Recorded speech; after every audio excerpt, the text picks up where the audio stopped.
If you're watching this video, you're probably thinking about starting your own business, or you're at the early stages of your entrepreneurship journey. And I know how scary and daunting that can be. There's so many unknowns, there's so many variables, and it's so out of your comfort zone. So in today's video, I'm gonna share with you 7 tips that I wish I knew before starting my businesses that can help you make the journey much easier, much more satisfying, and increase the chances of your success tenfold. Even if you're someone who's been doing business for a while, this video will help you so much because it's going to share certain things that you can even apply now if you haven't already, that will increase your profitability and increase the efficiency and the speed of the growth your business will have. And I made this video short on purpose because I know as a business owner how busy you are, and it's so important that you get all 7 tips. So make sure you watch till the end. My name is Nima Attar. I've been a business owner since I was 20 years old, and I started my current business in 2018 at the age of 23. Within 4.5 years, it was earning me 7 figures of income. And now I've been teaching so many others how to start in the business world and how to become successful in this area. And these 7 tips are the most crucial ones that I always like to get across to make sure they're prepared. Here's tip number 1, learn to self-motivate. The biggest difference between being a business owner and an employee is who the boss is. When you're an employee, you have an external boss that is keeping you accountable, that is keeping you motivated. When you become a business owner, you become that boss. And in order to become more self-motivated, in order to develop the skill, you need to first understand that you will not always be motivated. In fact, most days you're not going to feel like doing the things that you need to do. Most days you're not going to want to get after it. And if you accept that, then it's a lot easier to take action on the things you need to do to get yourself motivated. But if you think that other people wake up motivated and ready to get going and there is some special thing that they have that you don't have, then you're going to feel hopeless and you're not going to actually try to motivate yourself. So that's the first thing. Accept that you will not be motivated most of the time, and that's okay. All the people that you look up to, all the successful people that you know of, they learn to motivate yourself. And one of the key skills that are required when it comes to self-motivation is your ability to leverage pain and pleasure. Everything we do to either avoid pain or seek pleasure. And there's 2 types of pain and pleasure. There is instant pain and there's instant pleasure, and then there's delayed pain and delayed pleasure. When it comes to motivating yourself as an entrepreneur, seeing and feeling the delayed pain of not doing the things you need to do right now, and the delayed pleasure of doing the things that you need to do right now that might cause you instant pain. Let me give you an example. A big part of entrepreneurship is getting rejected by clients, getting rejected by investors, getting rejected even by family members whose support you want. There is a lot of instant pain in rejection. But if you're willing to go through it, you can delay the pain of having a failed business. You can delay the pain of having people tell you what I told you so. But you have to be willing to take the instant pain of that rejection in order to avoid that delay pain. So if you can get into a headspace where you go, I really don't want to go and approach this person. I really don't want to share my idea with this person because I'm afraid that they might reject me. But I know if I don't, I'm going to fail at this business, and it's going to be so much more painful to fail at this and lose all the money. Then it's a lot easier to do that instant thing that's going to hurt you right now, knowing that it's going to help you avoid a delayed pain. Same thing with pleasure. You might be in a situation where you want to spend more time with your family. You want to spend more time with your friends.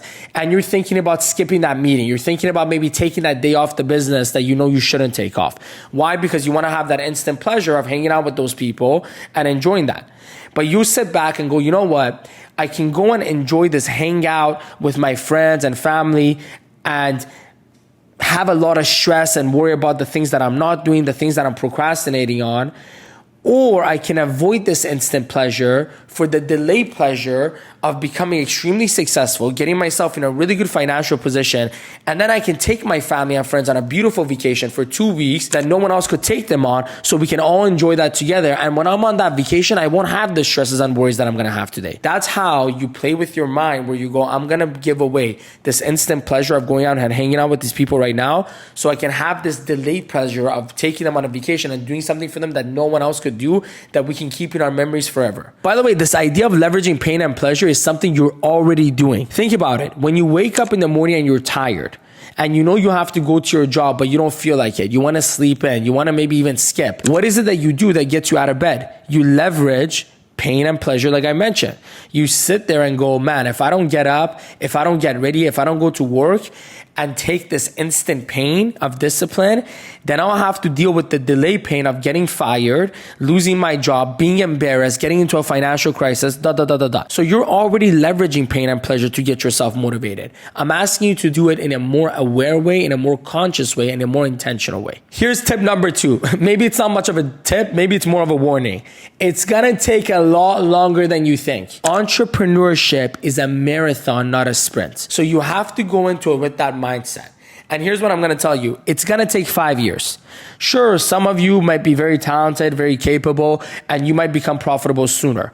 Sure, some of you might be in a business that doesn't take as much of a financial investment, so you can become profitable sooner. But in reality, it's going to take 5 years for you to really see the potential of your business and of you as a business owner. The first 2 years, we call it the awkward phase, where you're not going to be so comfortable doing a lot of the things you're going to do. You're not going to be nearly as good as you think you are. And it's going to be awkward for most of it. Then in the third year, you're going to be a little bit more stable. You're going to be a little bit more confident. You're going to kind of have an idea of what you need to do and what you got to do. And then it's going to take 2 years from that for you to build some serious momentum to get your business to be profitable or to get your business to a level that you would truly be satisfied with. So it's a 5-year game plan. And here's the next part. It's probably going to take 10 years for you to get to the level of peak success that you're imagining for yourself. So if you're going into this thinking this is going to be a 1 year, 2 year kind of thing, you're totally wrong. And I'm telling you this right now because if you're going into it knowing that it's 5 to 10 years, then you're not going to be as impatient and you're not going to be as discouraged and frustrated after that first year, first 2 years, first 3 years where you're not seeing much movement. Tip number 3, and this actually ties in very well to tip number 2, be smart financially. We just said it. It's not a sprint, it's a marathon. So you got to be ready financially for the long run. You got to be ready to not be profitable for the first 3, 4, 5 years. So what does this mean? This means that if your business takes a lot of financial investment, make sure you either have a significant amount of savings or you have places where you can gain money from, like investors, like loan opportunities that can keep you afloat for that 5-year time period. The number one reason why startups fail, the number one reason why businesses fail is because they run out of money. And it's either because they didn't go into it and thinking or understanding how much money they actually need for that particular business, or it's because they weren't smart about how they spent the money that they had and they wasted too much of it and they spent too much too soon thinking that it's okay, we're going to make money quick. And it didn't happen that way. So if you're going to be going into a business that is going to take a lot of financial investment, be ready for it. If you can get into a business like the one that I'm in and many of the people that I work with that doesn't require as much financial investment, that's more of a sweat equity type of business rather than a financial equity type of business, this isn't going to be as big of a problem. But even in that case, you want to make sure you have a solid emergency fund and you want to make sure you have a nice place to go to if you have those few months of bad months where you're not making much money. So be smart financially. Be prepared for a struggle financially, even if you're prepared for it, where you're going to be stressed, where you might have those days or nights where you're really worried about it, and have that expectation ready for yourself. Because if you do, it's a lot easier to deal with it once it comes up. Tip number 4, learn to sell. The number one skill of all business owners is they know how to sell, they know how to promote, they know how to market. If you're watching this right now and you want to start a business, but you're not sure what you should do, you're thinking, Nima, I don't know what business to start. I don't know what direction I want to go to. Here's my number one advice. Go work in sales. If you can work in a sales job, fine. If you can do door to door, awesome. If you can get into a business that involves a lot of sales, that doesn't require financial startup like the one that I'm doing, then get into a business like what I'm doing. And by the way, it's not just getting into a business that allows you to practice your sales skills. You want to be in an environment and in an organization that is doing a great job of training you on how to be a better salesperson, where you have amazing mentors who are really great at it. So not only you have a chance to practice your sales skills, but you're also going to be learning from some people who are at the top of their game at doing it. And when you learn sales, all businesses become 100 times easier. So again, if you're watching this video and you're not sure what you should do with your life, you don't know what direction to go to, my best advice is get into a sales type of role as soon as possible. Learn sales in depth. That skill will follow you in anything that you choose to do and will make you that much more successful at it. Tip number 5, get new associations and build new relationships. The fastest way to change is to change the people you associate with.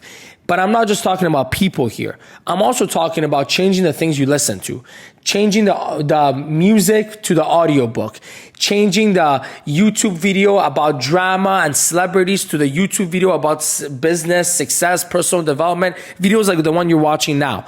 It's time to change your association, because what goes in is what comes out. And if you want to be more successful as a business owner, you need great support systems. Great support systems, again, can come from friends, can come from potentially family members if you have positive family members around you, and also can come from new relationships. But for me, when I first started, it came from YouTube. It came from audiobooks. It came from me exposing myself to entrepreneurs who I had never met, who I might have never met, and getting their information, getting their wisdom, getting their positive energy, getting their stories that gave me hope on those days that was hard. So really, you got to tap into the ability to brainwash yourself, because you're going to go through a lot of negativity as an entrepreneur. You're going to go through a lot of discouraging moments and doubtful thoughts. In order to overcome that, you got to constantly pour the positives in. I always use this example. If you take a cup of water and you put it somewhere and you leave it there, and you come back a week, 2 weeks, 3 weeks, 3 months later, there's gonna be a lot of dirt in that water. It's the same with your mind. If you leave it just in the environment, if you leave it as is, it's going to get negative over time. Now, if you take that cup of water with dirt in it, and I say you can't pour the water out, how else can we ensure that there's only clean water in there? By putting it under a stream of clean water and letting the stream of clean water wash out all the dirt until there's only clean water in there. It's the same with our brain. We can't just empty out the negativity, whether that negativity is caused externally or internally.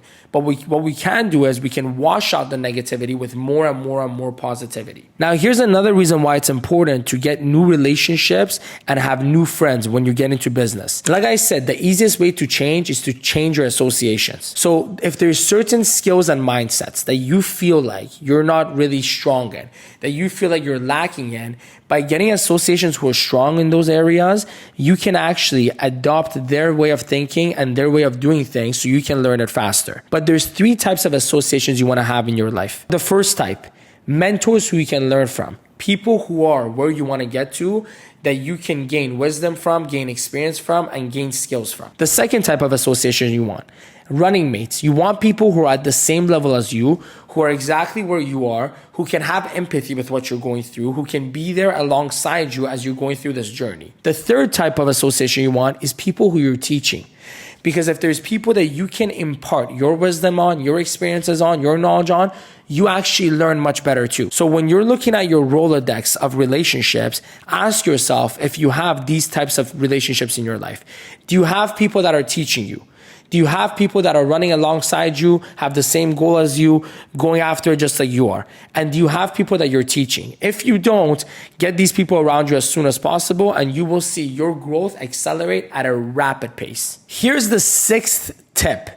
Make a list of all your strengths and weaknesses. And here's what I want you to do with this list.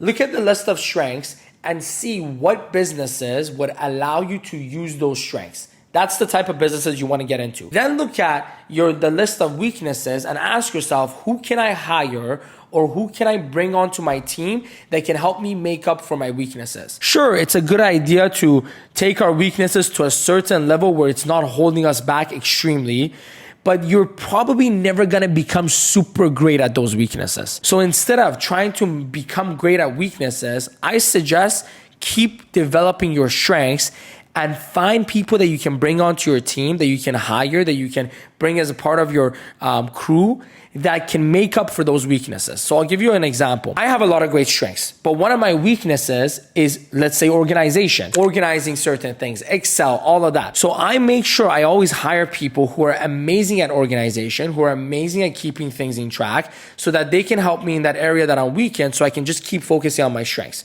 Whatever yours are, I suggest you make a list When you look at the list of strengths, that's going to give you a good idea of what businesses you should go into. When you're looking at the list of weaknesses, that's going to give you a good idea of what kind of people you need to hire and what kind of people you need to bring on board to help you overcome it. And this is going to be a game changer, because if you can start thinking like this from now, you won't be caught off guard realizing that, oh my God, I got myself into a business that is not aligned with my strengths at all. Or, oh my God, I hired all these people that are just like me, so I get along with them, I like them, but they're not adding anything that's going to benefit me beyond what I was already doing myself. Tip number 7, and this one, in my opinion, is the most important one. Just do it, as the Nike commercial says. Stop waiting, stop procrastinating. I totally get how scary it is. I totally get how much fear can hold us back. I totally get how much the unknown can scare us when we think about it. But I'm telling you right now, just start. And most likely, it's not going to go that well in the beginning. But by starting, by pulling the trigger, you realize that your fears were not as big as they were in your mind as they were in reality. You realize that you're able to adapt and handle things at a lot better rate than you thought you were. And most importantly, being a business owner is about solving problems.